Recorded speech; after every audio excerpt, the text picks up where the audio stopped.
This podcast is sponsored by nobody. Hey dudes, welcome to Splat from the Past, the ladies themed horror sci-fi show where things can get totally radical. 9 years, 9 fucking years I've been saying that. And today is an important day for me. I'll be talking to a woman who needs zero introduction because there's people out there who have been out of circulation for a while, and because of that, I'm going to say her name anyway. I'm going to be talking to a hero of mine, Susan Seidelman. You all know her classic groundbreaking movies, Smithereens, Desperately Seeking Susan, which you all know I call it the most important movie of the 80s, one of my absolute favorites.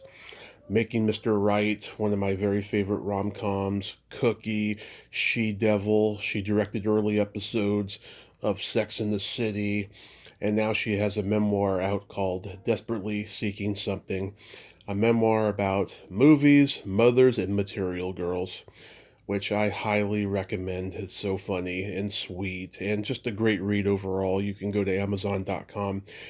I can't tell you how friggin' stoked I am about this. This woman taught me early on that women are cool, they're strong, independent, and awesome people, and this is going to be fabulous. I've been waiting a long time for this, a long time, and I can't tell you how friggin' happy I am. Also, fuck ICE. That's all I have to say about that. Fuck ICE. My prayers go out to the victim's family. And here's a moment of silence.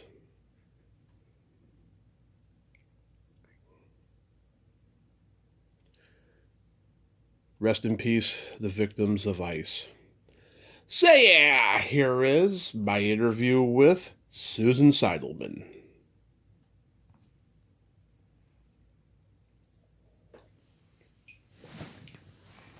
Hey, Susan, welcome to the show. How are you today? Good, good. Hi, Tommy.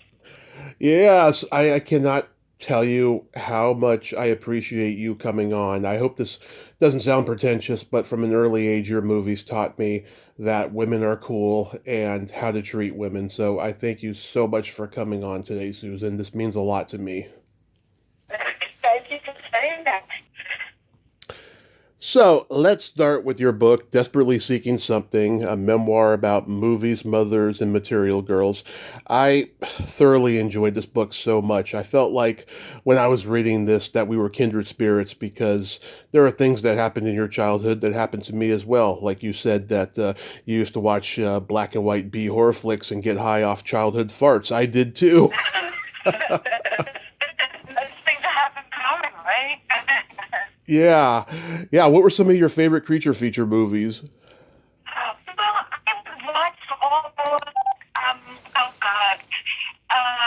I'm trying to think of the name of the actor, but they were like the Dracula and Frankenstein and Bride of Frankenstein, and I think they were called. Was it Hammer movies? They were a lot of them were Yeah. British, and they starred that, oh God, what's his name? British actor who was in all those horror movies. Boris Karloff? Boris Karloff and Bela Lugosi? Bela Lugosi. Yeah, yeah. But we also would go back then on Saturday afternoons. There was always a horror or sci-fi double feature Mm-hmm. at the local movie theater. So my mom would have no qualms about dropping off her, 6-year-old daughter to babysit her 4-year-old sister while she went to the hair salon. She'd just leave us at the movie theater for, 2-3 hours and then come to watch these scary movies and then pick us up afterwards. Oh, yeah. That's what they did back then. That did not happen with me. I always had to be with an adult when I went to the movie theater. Yeah, yeah. Well, I must be maybe, a bit younger and then, as I say in my book, I was, walking, 6-7 blocks to school at the age of 6 or 7 alone, crossing, 4 lanes of traffic, and my mom didn't think anything was unusual about that. That was just the way kids did things. you know. Yeah, yeah, yeah. You were on a, TV dance party show. I was also on a TV dance party show about 15 years ago. They're fun. What was yours called? Ours, we had a local station in the Bay Area. Sadly, it got bought by corporate. It was called Coffee 20, and it was around forever. And they had a dance party show. And me and my sister-in-law, who was a professional dancer at one point, we went and we had a ball. Well, my school was called a Super Lou TV dance party or something like that. Right. And thinking back on it now, there were actually, it was on one of those US USH stations. It was pre-cable, you know, when you just had network and PBS, and then they started to have two other stations, one that ultimately became Fox. But, you know, they had local programming, and this was the local dance show. And he surprisingly was able to get in, thinking back on it now. There's some fairly big names in music who were in their down period. Yeah. They were a lull in their career, like, you know, Little Richard or people like that. But, Yeah. yeah, it was fun. Yeah, that's so awesome. Now, I'm curious, was it traumatic at all putting any stuff down on paper? Because I started writing my memoir 5 years ago, and I had to take a long break because I started crying a lot because I was putting stuff down that I had never even told my closest friends. Well, there's some things that I did edit out as I was writing, but at some point I decided, you know, I wanted to be honest. I wanted to, you know, I had a pretty happy childhood. I was not an easy teenager by any means, Yeah. but I just thought that part of the story of what made me want to make movies, think I could one day maybe be a film director. And, you know, I think that part of my story has a lot to do with the times I was living in, you know, being a teenager in the 60s and early 70s when feminism was starting to be talked about a lot more, the women's movement and all that kind of stuff, Hmm. you know, culturally had an impact on me. So I, you know, want to tell those stories and kind of be honest about it. Yeah. What was it, a, pandemic project? Yeah, it was absolutely. You know, by the time I was a New Yorker. I lived in downtown New York for 43 years, and happened just by accident to move out to the countryside right before the pandemic. Obviously, I couldn't have predicted. But suddenly finding myself in the middle of, you know, it's very pretty out here, but it's isolated. Finding myself in the middle of farmland, and then there's a pandemic, so there's really no one around, and all the, you know, bars and restaurants and anything that involves social life was closed. It gave me, as well as a lot of other people, time to reflect. And watch a lot of TV, obviously. Oh yeah, of course. All the chapters are named after a lot of my favorite songs. What sparked that idea? Well, I think music really sets the tone for different time periods. And I love music. I think, in a way, it's almost like, you know, each chapter has the soundtrack. And certainly coming out of the movie business, I'm really aware of, you know, the kinds of songs you choose to put in a movie certainly affects how the viewers watch the movie. So I just try to apply that to a book. Yeah, that's so cool. Yeah, I mean, your movies have always had the best music in them, so I'm not surprised. I mean, you have a really good ear for music. Well, I did then, and again, because music was so important in my life back then, because I loved the bands, but also it told stories that reflected those times. And to me, again, it's sort of, you hear like a little melody and it instantly, Mm-hmm. transports you to 1976 or whatever the time period is.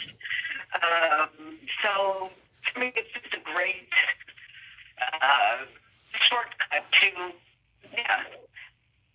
get to some kind of emotional chord. Mm-hmm. Oh, absolutely. In the chapter "You Don't Own Me," there was a paragraph that had me on the floor laughing. It began with, "I discovered my vagina while watching the Mickey Mouse Club." I, I am a It's true. purist. I am a I am a purist of the Mickey Mouse Club. I can't stand my generation's Mickey Mouse Club, but your generation I loved. I even got to interview Sharon and Sherry, and that just had me on the floor.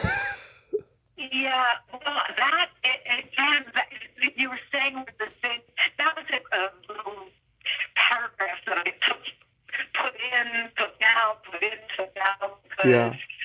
it was a little obviously personal and intimate, but it was something that I clearly remembered, so I realized that must have been an important, if not vaguely, not traumatic, but, it was a lesson that I learned at that moment that I thought was, ultimately thought was important to leave in the book. Oh yeah. I mean, my book has a similar story, so yeah, I'm not surprised about Yeah, that. yeah. I just love how brutally honest you were in this book. It's just so fabulous. I'm sure you're getting a great response from it.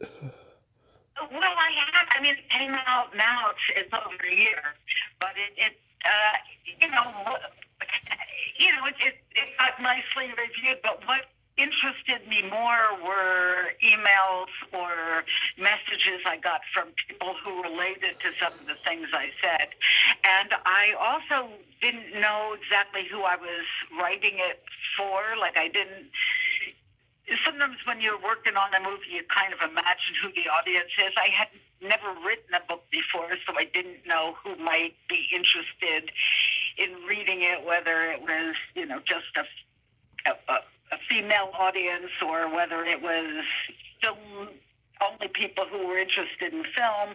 But I was surprised by the diversity of responses that I got and the diversity of the kinds of people who actually read it. So that was eye-opening in a good way. That's so awesome. So I think Smithereens is one of the best New York movies of 1982, next to Liquid Sky. And I was watching it this weekend, and I just love how it holds up as, a commentary on hubris-driven people who want to be famous, which of course now we see how much worse it's gotten with social media and TikTok. But Yeah. I'm curious, was Bob Dylan's Like a Rolling Stone an influence on the movie? I'd love to say yes, but the answer is no. It wasn't, although I love that song.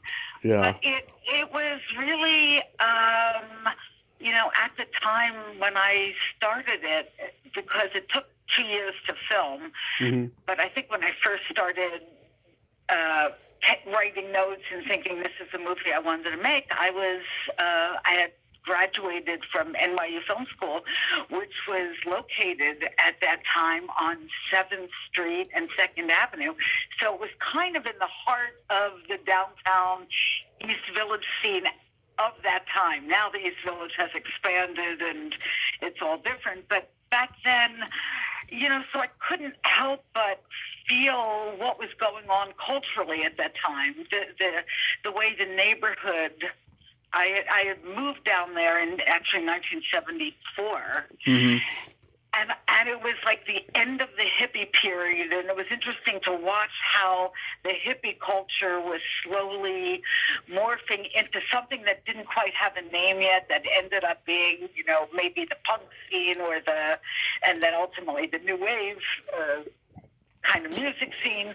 But I started seeing girls that were very much like the character of Ren, and also there was some of me in that, a girl from the suburbs, or in Ren's case, some little town in New Jersey who leaves there to come to New York to be part of something she thinks is more exciting or cooler or just different from the boring life she was living in the suburbs.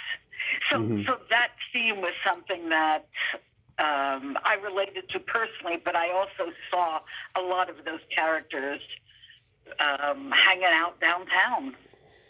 Yeah, because by the end of the movie, I mean, she becomes like that character in the song.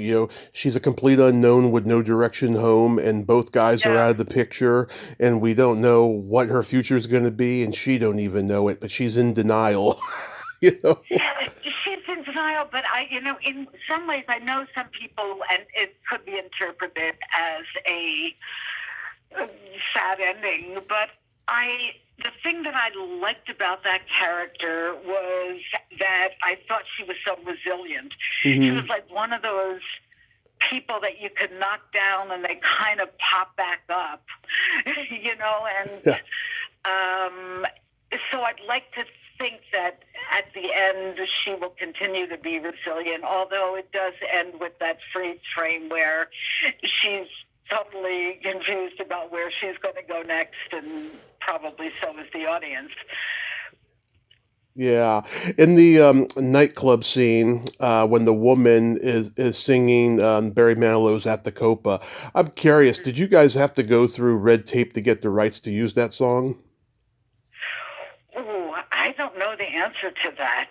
I really don't. We did have a lawyer at well, when I was making the film and editing it, I was just putting in stuff I liked.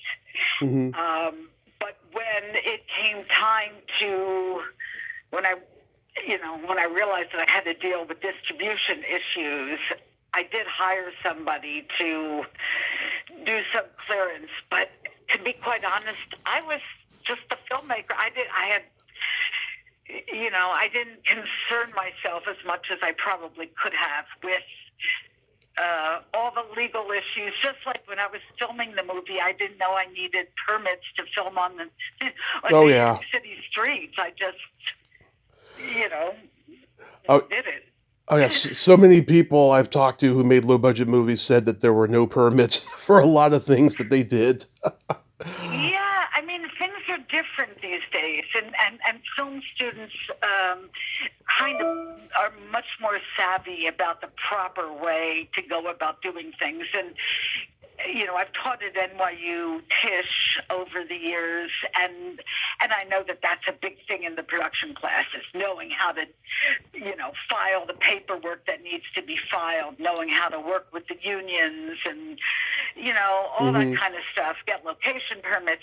I didn't know any of that, and I just wanted to make a movie with a bunch of friends who were my former classmates and went out and did it. And, in some ways, ignorance was bliss.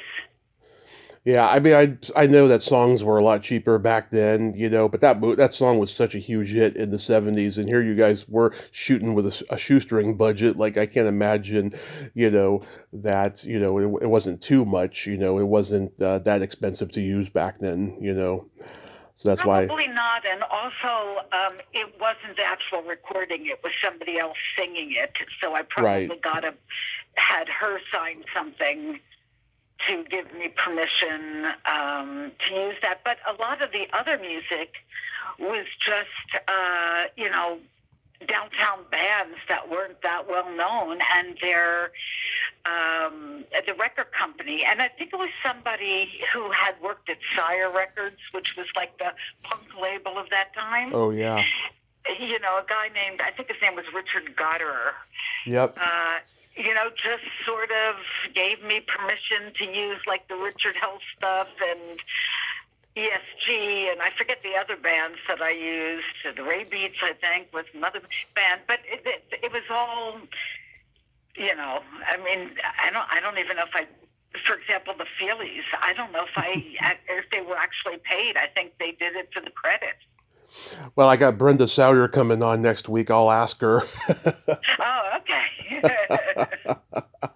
Another guest of mine was in the movie, Jaretta. What was she like to work with? Oh, she was one of the hookers right? Yeah, the black hooker, actually. Yeah, yeah. No, she was great. I mean, that was again back then. There weren't that many independent films being made, so people were very willing to give up their time and their, I remember the scenes we filmed with her and the other, actors that were hookers, one of which turned out to be Chris Noth, Mr. Big in Sex and the City. Right. We were filming on the West Side Highway when it was kind of down and dirty. And, we were hanging out there all night with, a camera, a couple of lights, and people who were willing to stay up all night with us. Nice. Yeah, because back in those days, I know everyone was staying up all night in New York City. Yeah, yeah. Yeah, that's hilarious. So when I was 3, Desperately Seeking Susan hit HBO, and they ran this movie a lot. Like every time it was on, I would watch it alone because I guess my parents had seen it and they thought whatever. But it impacted me like from the get go. And when I was in junior high, I rented the movie every other Friday. I fell in love with the fashions, the performances, the message, and of course I adore Madonna.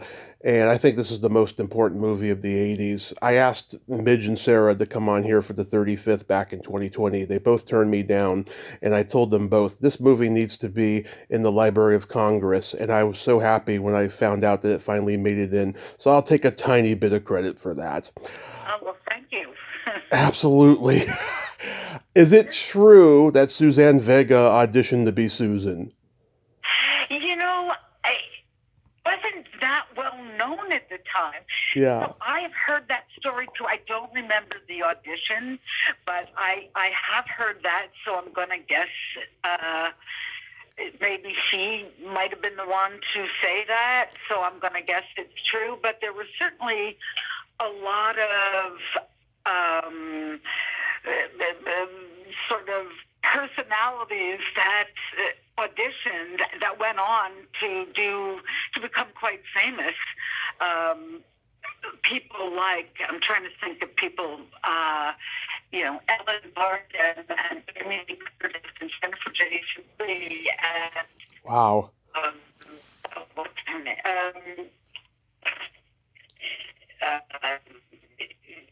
I'm blanking on some of the other names, but there were a lot of actresses.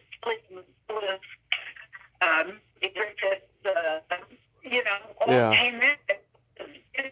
We were or had done one movie, but I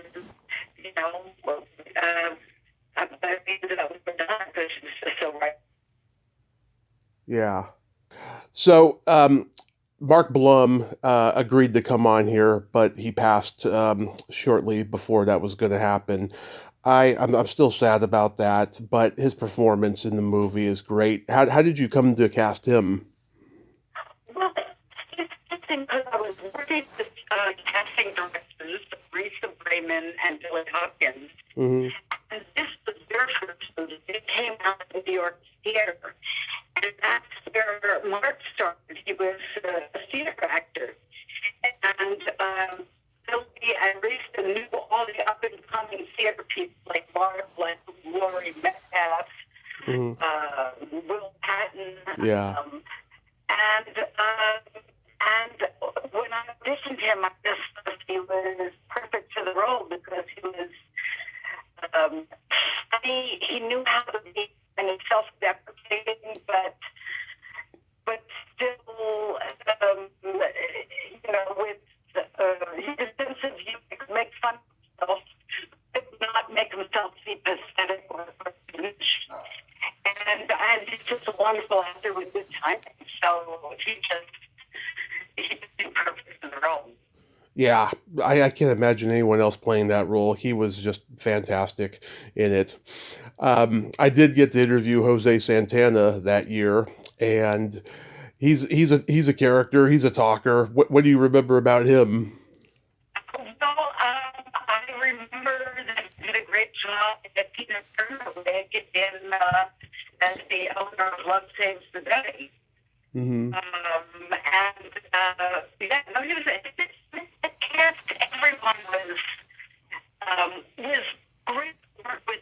I think for many of us, it was really the first, or sometimes I'm a little indie movie before, but it was really our first time making a studio movie. Mm-hmm. So we all wanted to do good work. And there weren't really politics in the film, and there wasn't any heavy-handed producers.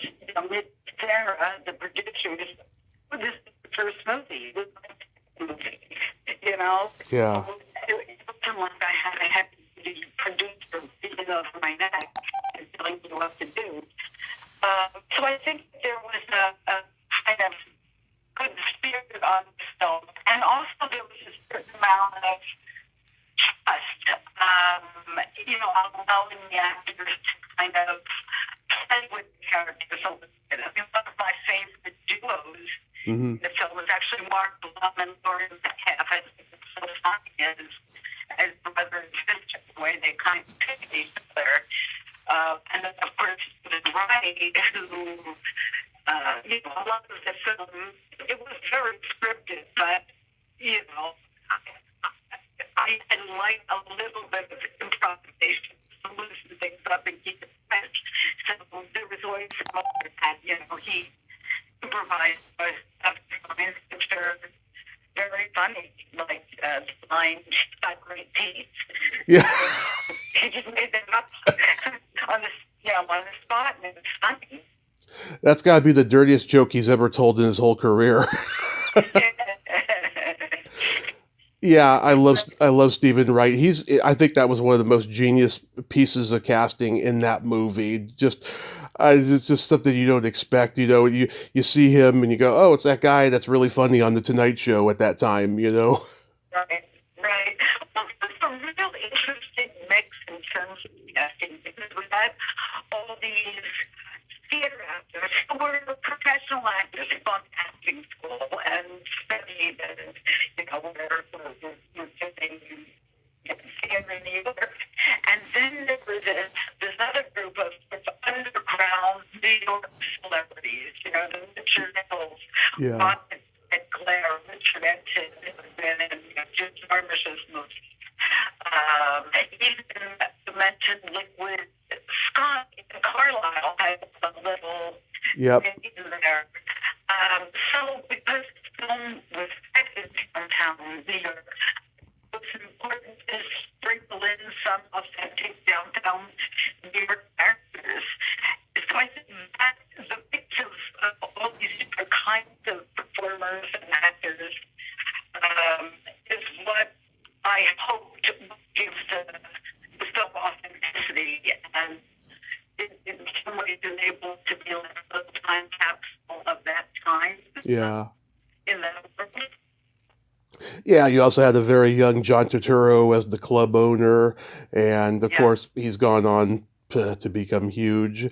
And Anna Levine as Crystal is so wonderful, and she isn't on screen enough. I just love her in that role.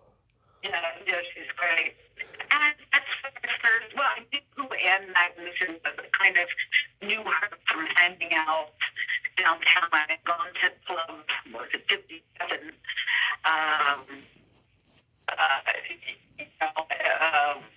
Just hanging out. Mm-hmm. But when I cast her at the cigarette girl desperately seeking Susan, there was something so kind of interesting, unique about her personality, and she's funny, and it's such a dry way. That's why I went on to work with her as a star of Making Right. Oh yeah, she's fantastic in that. We're going to talk about that, but yeah, the scene when Anna Levine is painting her toenails and she maneuvers through the empty pizza boxes to answer the phone, it kills me every time. Every time I see it. And then the scene ends with her wiggling her toes to dry her nails. That's comedy gold. And by the way, you've shown more feet on film than Tarantino has. I'll tell you. I've been told that a lot of the films, if you go back and look at Smithereens, there's also a lot of feet in Smithereens. And in Making This Right, I must have a film session and film session. Yeah, I mean, we see Anne's feet throughout that movie, and rightly so, they are adorable. But it's just hilarious to me. I'm curious, was there any pressure from Madonna's management to show glimpses of her belly button? No, I think she just liked her belly button. Because So, she showed that it all to me. We had a lot of, obviously, a lot of the style of the Susan character is reflective of that time. So you'll see some of the wardrobe is literally taken from her closet. yeah, because the Lucky Star video had just come out, and it was titillating and provocative for that reason alone. And there are a couple glimpses of her navel throughout the movie, like after she gets out of the swimming pool and she's lounging on the chair and stuff, you know. Right. But yeah, that always crossed my mind. The scene when Mark and Madonna smoking pot, was that improvised? Well, the some part of it was. Mm-hmm. Um, but there was some scripted stuff because I knew that the point of the scene was that he was going to, was in our Kevin's going to call him from jail and realize that he's in his house having fun with another woman. So I think it different takes it probably different silly things while they're talking about it. The smoking also was part of his license plate. His car, he's a spotting, that's his business. So that's his stuff. So that just seems like a funny word, spotting. Yeah, I know for years, right? I did. He said it so fast. I think he was saying Spocking. I thought he was saying fucking. I thought he was saying fucking New Jersey or something like that. Spotting. Yeah, because he said it so fast, so that's why I thought he said that. And I think you made a really good choice with the ending because I saw the alternative ending and I was like, yeah, no, this didn't work.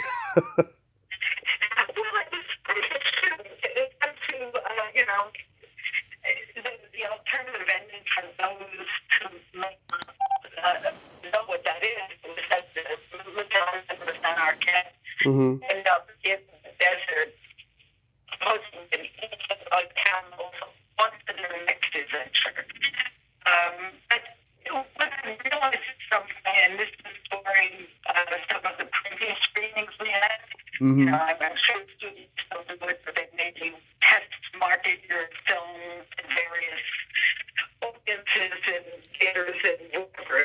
This was in some place in New Jersey, New Jersey or something.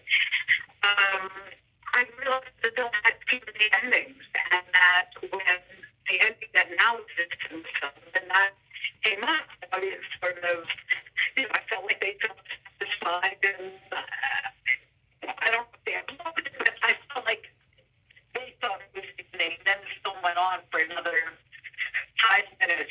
So at that time, I realized that we did have too many endings, and the last two of them needed to be cut. Right. That was a good decision there. The video for Into the Groove is all clips from the movie and stuff. Did you and the editor assemble that? No. I think I might have suggested clips Uh huh. and the record label, record company, put that together. I don't know who did the actual editing. I did not. Oh, okay. Yeah, because I used to see that video a lot when I was a kid. And it ends with Madonna with that smile on the column ad and stuff. I always remember that video so well. So here's my Making Mr. Right story. When I was 4, my parents rented me Three Amigos, and a trailer for Making Mr. Right was playing at the beginning, and I wanted to see it, but my parents wouldn't rent it for me for whatever reason. So the night that Making Mr. Right first premiered on HBO, I was 5. And I watched it alone and I fell in love with it. And then I got my mom to watch it with me the second time and she loved it. And it's still one of my favorite rom coms ever. Is it true that you turned down to direct Cherry 2000 to do this movie? I, I did turn down Cherry 2000. I don't know whether it was specifically to do this movie or whether I just turned it Mm-hmm. down because I read the script and thought it was such an interesting and strange script, but I wasn't sure I understood the story. You know, we're talking now Mm-hmm. almost 40 years ago, so I don't remember exactly what was going through my mind. But I remember liking the writing, but not feeling like I totally understood how to turn that into a cinema story. Mm-hmm. Somebody else did it. I've never watched that movie, but thank you. I'm going to go see if I can rent it and watch it. I'm curious I uh, how it passes the test of time and I talked to the director of Cherry 2000, Steve DeJarnett, and he said making that movie was a nightmare, and getting it out was even bigger nightmare. It took a few years. yeah, but I remember thinking it was interesting but complicated to pull off as a movie. I Mm-hmm. don't remember why. You know, it's fun because I sometimes think back about things I turned down and things that I'm glad I did, and then other things I turned down that I in retrospect, why did I do that? That might have been good. It would be the make or certainly good for them, but you know, Cherry 2000 and then later Shanghai Surprise was also sent to me, and I just I'm not, you know, I love this and done my best for the season too, so I wasn't sure I could, you know, that Shanghai Surprise would be the Oh best yeah, one for me. Shanghai Surprise. Oh god, that was a huge flop at that time. Yeah, the timing of this movie couldn't have been more right because this is right at the time when movies like Splash and Mannequin were huge hits. You know, they kind of brought back the screwball rom-com that had been established in the 30s with Cary Grant and stuff. And I think Anne told me she was up against Christine Lahti for the role of Frankie. Yeah, yeah, Christine Lahti, I met with a few times. She was interested in doing it. Uh, And she is a great actress and would have just been the kind of movie. I remember someone else I remember came in, four of the people that came in to audition. One was Elizabeth Perkins. oh yeah, Another was, oh, Dreyfus, Julia, uh, Leah Thompson. no, Julia was Dreyfus from the Seinfeld. Oh, Julia, Julia Louis Dreyfus. Yeah. Julia Dreyfus, yeah. Interesting, interesting. I'm trying to visualize them as Frankie Stone, and I can't because Anne was just perfect for this. She's Susan Hayward in this movie. She's so good. She is, and she's so, you know, she's smart, and it comes through. And as I said, she can be very funny, but in a dry way. And she also, you know, given that idea of able to improvise around the script without, sometimes improvisations can go wrong. They go on too long, or they go off track. But she always knew how to improvise something and bring it back to the story. Yeah, she told me that she was under a lot of pressure doing this movie. How do you think she handled it? Well, I think she's great. I mean, I'm sure she was under a lot of pressure because she had never been in a movie before as the lead, and she was getting playing opposite John Malkovich, who at the time had gotten, I don't know if he won it or was nominated for it. Academy Award for Best Supporting Actor for Places in the Heart. Oh And yeah. is certainly known as a great actor, theater director, from the Steppenwolf Theater Company, which is one of the original founders of it. Oh So yeah. that had to be kind of intimidating. Yeah, she told me that Ben Masters like helped get her through this movie with the pressure, and that he was very supportive of her. No, he was lovely to work with. But for me, again, I don't know how she was feeling on a regular basis, but we were all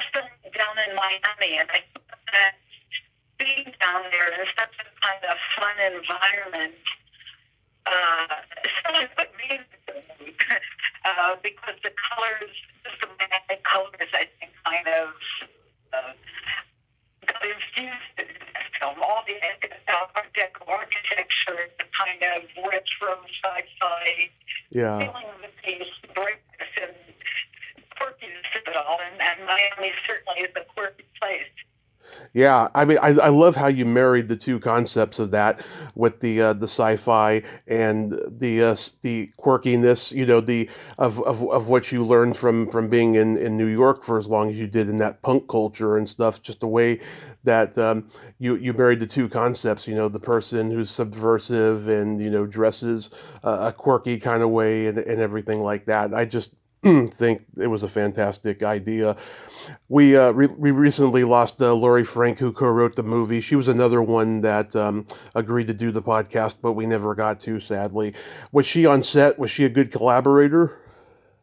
Well, she was a good actor, but she was not on set. Neither was Floyd Byers because there was, I don't remember the fellow's name. There was a rewriter at one point, and yeah, they were not on set, Floyd and Laurie. I did get to. Their original idea, I mean, their original script, like, it's changed a lot. I mean, Hmm. it was their concept and a lot of their key story beats. But in their original version of the script, it was all set in Manhattan. And for me, I thought, this is a mastermind or an android that's going to be sent up into space. Why is he in Manhattan? Why is Manhattan safe? Hmm. And I had also already made two Manhattan films, Smithereens and Desperately, and I thought it would be nice to take someplace else that also had a unique flavor, and Miami seems to fit the bill because for both its reasons, the colorfulness of it, but also it started where the space program was based. So I guess in Orlando, right? So it felt like Florida was the right state for it. Yeah, So that's the big thing that changed from their script to the final film. yeah. I mean, you got some beautiful scenery in that movie. I mean, it looked like it was just beautiful. And this is at the time of like Miami Vice going on, being filmed there too. Mm-hmm. Mm-hmm. Yeah. We were filming at the same time, but the Miami Vice was filming. But the other thing that I liked about the look of the film, and I worked with a woman production designer, was named Barbara Lynn, who Hmm. would go on 3 decades later to, I think she might have won or certainly was nominated for Once Upon a Time in Hollywood, the Tarantino movie. She designed that. Oh yeah. But a lot of the inspiration came from my idea of what the future would be like from watching cartoons like the Jetsons. It was like the happy version of robots and the future, the world of tomorrow version rather than the Blade Runner scary version. Yeah. We lost Bob Trebor, who plays the tuxedo store salesman. I got to talk to him, and he was great. Really funny, intense guy. Do you have any memories of him? He was great in the scene, and he's just his Facebook responses were terrific. I didn't know we lost him. Oh yeah, about a year ago, I or did that. about a year ago or so. I know it threw me for a loop because he was one of those that guy character actors that was Yeah. was in so many things, but he just kills me the way he reacts to Ulysses being naked, and he says, "Is something wrong?" And he's like, "Nothing a rabbi couldn't fix." Yeah, yeah. Somebody is about timing, and certainly the great comedians understand that, and he certainly did. Yeah, he was just perfect for that. Um, how did you come to get the Turtles happy together to be on the soundtrack? loves the music, he can find out if it's available.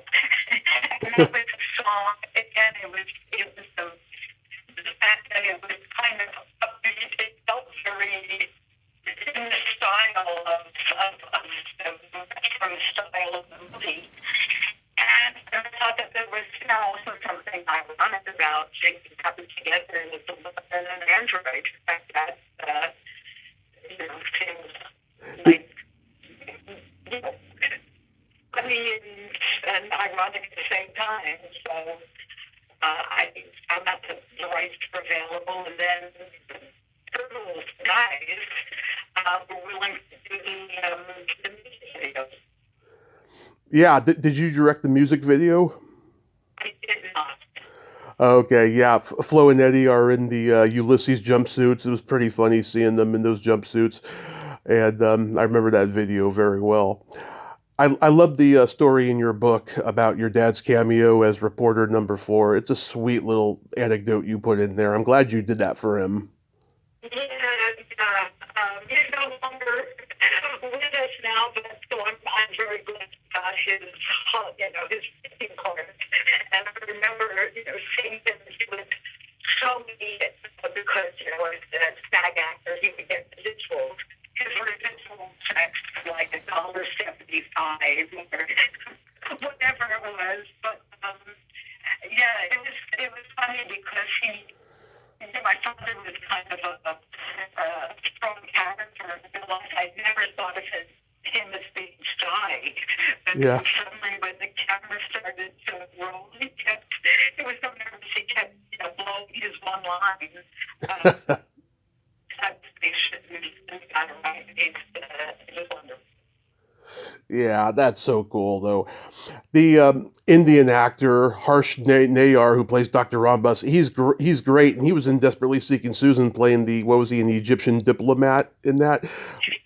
I must have been Egyptian.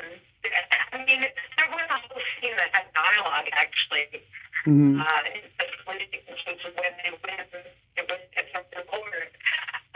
Something like that. And now I think it's just a couple of sentences and then it freeze frames, plays over me. So I don't remember him from Desperately Seeking Susan, but I certainly think he did a great job in making this right.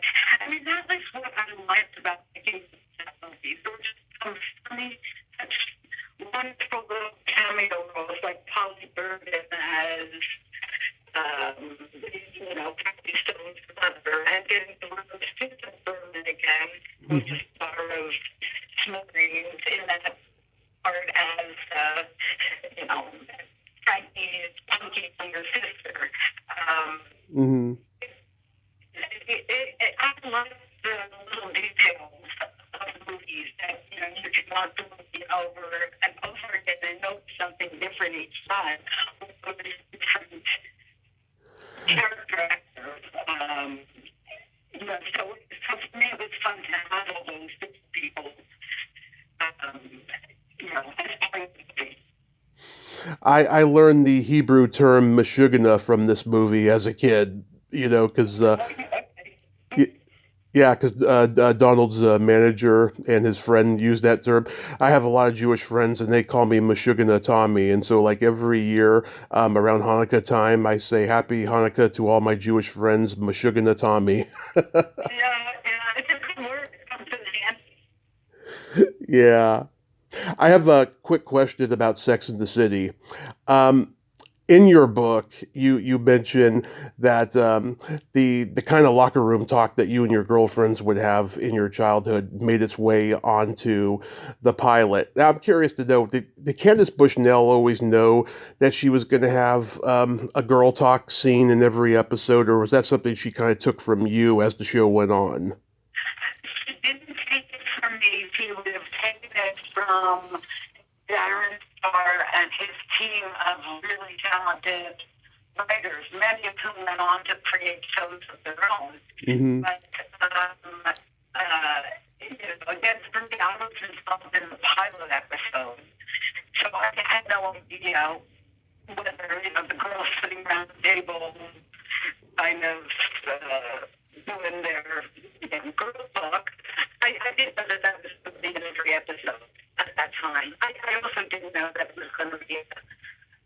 like it so.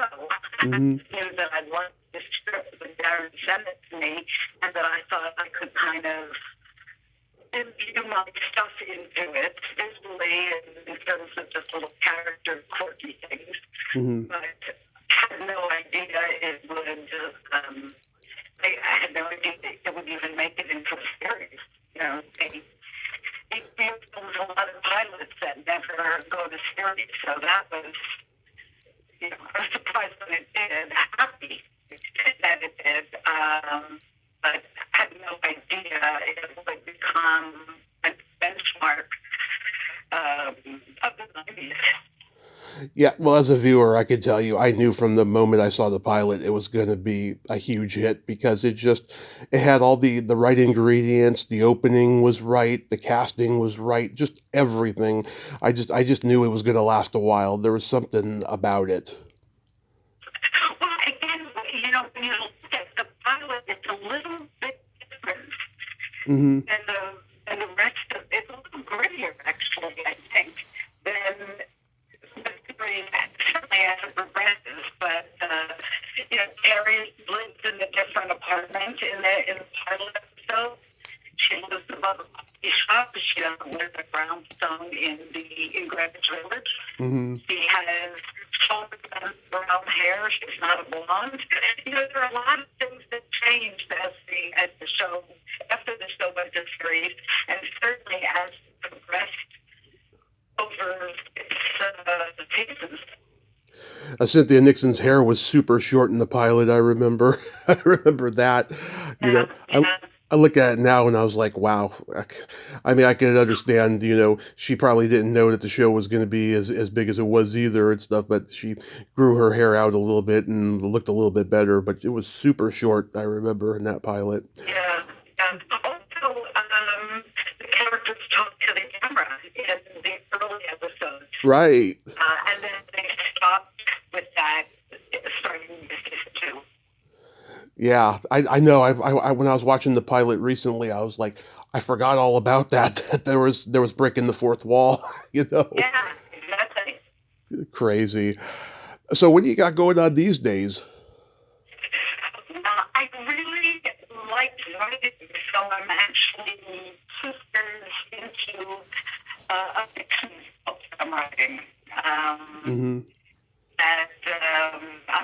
I'm not going to talk too much about it because I'm superstitious that every time I talk about something, I Yeah. always feel like I'm jinxing it. Yeah. But I am writing a novel.